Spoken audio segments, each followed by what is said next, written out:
প্ৰত্যেক বছৰ এনেকা হয়ে থাকে স্যাৰ। আমি তো দুখীয়া মানুহ না, এনেকা আমি ঘৰ চৰ বনাও, বনাই পেলাই আকৌ থাকো, আকৌ কেইবা এক বছৰ পিছত আকৌ তেনেকা আমাৰ হয়। এখেতসকলৰ টেকনিকেল যায় এতিয়া আমি ৰাখিব লগা হৈছে কি এই পানীটো যদি ইয়াৰ এইকণ যদি নোহোৱা হৈ যায় পানীটো সিধা সোমাই যাব, সোমাই গ'লে বহুত ক্ষতি হ'ব। এইখিনি তোমালোকৰ এই ভিতৰত ইৰ'চনটো লগা নাই, এইটো নতুন মাটিটো শেষ হৈছে। কেতিয়া নিছে? আগৰ বছৰৰ কথাটো নালাগে নহয়, তুমি এই বছৰ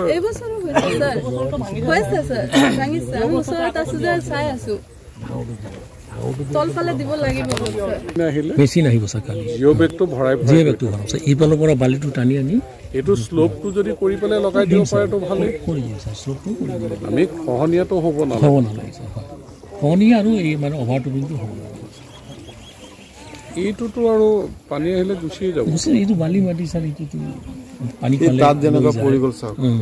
জৰাখৰ নদী বালিপাৰা অঞ্চলৰ কাৰণে বহুদিনীয়া এটা প্ৰত্যেক বছৰ বানপানীৰ সময়ত ইয়াত ৪-৫ বাৰ বালিপাৰা ৰাইজে এই বানপানী বা জৰাখৰ নদীয়ে যিটো অৱস্থা কৰে যে আমাৰ কাৰোবাৰ যদি ২ মহলা ঘৰ আছে গ্ৰাউণ্ড ফ্ল'ৰটো পূৰা পানী ভৰি যায়, আৰু বাকী যাৰ আৰু আছাম টাইপ ঘৰ তেওঁলোকতো ইয়াৰ পৰা গুচি যাব লাগে বেলেগ জেগালৈ।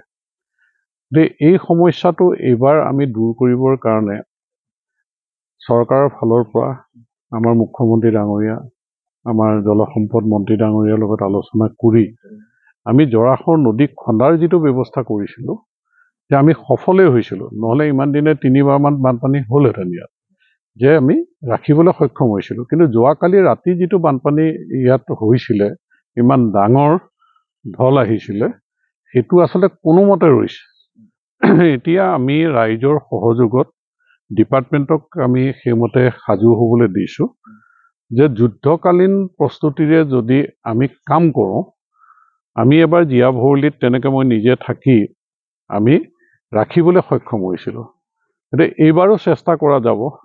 আমিতো কৈছোঁৱেই যে বানমুক্ত বালিপাৰা কৰিবৰ কাৰণে আমি সংকল্প লৈছোঁ, আৰু এইবাৰ আমি বানমুক্ত বালিপাৰা কৰিবৰ কাৰণে আমি যিটো সংকল্প লৈছোঁ তাৰ চেষ্টা শেষ মুহূৰ্তলৈকে আমি চেষ্টা কৰিম। জিঅ' বেগৰ ব্যৱস্থা ইতিমধ্যে দেখিছে, জিঅ' বেগৰ কাম আৰম্ভ হৈছে। কালিৰ পৰা মেচিন আহিব আৰু এক্সপাৰ্ট মানুহ কালিৰ পৰা ইয়াত আহি কেম্প কৰিব। গতিকে আমি দিনে নিশাই যিকেইটা অঞ্চলৰ যিকেইটা জেগাত আমাৰ সম্ভাৱনা আছে তেনেধৰণৰ অঘটন হোৱাৰ, সেই জেগাকেইটা আমি প্ৰটেকশ্যন দিবলৈ চেষ্টা কৰিম। আৰু আমি কিছু গছ, জংঘলী গছ ইয়াতে লাগে ৰাখি গছ পেলাই য'তেই ডাঙৰ প্ৰত্যাহ্বান এই মানুহঘৰ অৱস্থাটো হয়তো বেয়া হ'ব পাৰে, গতিকে তেওঁলোকেও শংকা কৰিছে। গতিকে তেওঁলোকৰ সেই ঘৰখনো ৰাখিবৰ কাৰণে আমি যিমান পাৰোঁ যুদ্ধকালীন প্ৰস্তুতি আমি চেষ্টা কৰিম। গতিকে ইয়াত ৰাইজক খালি মই এইটোৱে আহ্বান জনাইছোঁ যে টেকনিকেল গোটেই কথাখিনি ডিপাৰ্টমেণ্টে জানে, যে তেওঁলোকে যেনেধৰণে ৰোডমেপ বনাইছে তেনেধৰণে কাম কৰিবলৈ সুবিধা দিয়ক। আৰু ময়ো আছোঁ, বিপদৰ মুহূৰ্তত মানুহৰ ওচৰত মই থাকিমেই, আমাৰ চৰকাৰ আছে। গতিকে এই ক্ষেত্ৰত ৰাইজৰ সহযোগিতা আগবঢ়াবলৈ মই আহ্বান জনাইছোঁ।